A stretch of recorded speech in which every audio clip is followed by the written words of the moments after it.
16 gün bizim həyatımızı dəyişəcək.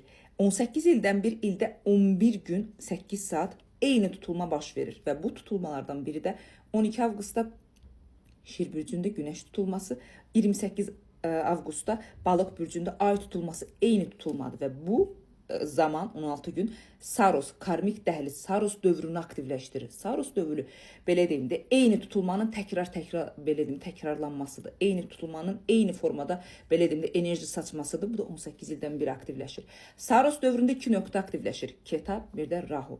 Rahu bizim hərəkətlərimizdir. Yəni fiziki olaraq, bədən olaraq, addım olaraq bizim hərəkət olaraq yaratdığımız böyük bir enerji kütləsinin əmələ gəlməsi. Keta isə bizim yığılan məlumatlarımız, beyin enerjilərimizi, optlarımızın həyata keçirməsidir. Bu iki nöqtənin əmələ gəlməsi bizim həyatımızda çox böyük dəyişiklik edəcək. Bu dəhlizdən, bu Saros dövründən istifadə edərək həyatınızda dəyişiklik edə bilərsiniz. Bu 16 gün ərzində verəcəyiniz qərarlar keçmişdən gələcəyə doğru karmik olaraq, belə deyim də ailə olaraq, maddisal olaraq böyük bir dəyişmə, böyük bir şansa keçə bilər. Nə dəyişim etmək istəyirsinizsə bu həyatınızda 18 il dövrəyə çevirə bilərsiniz. Bu 16 gündən istifadə edərək həyatınızda böyük bir dəyişikliklər edin.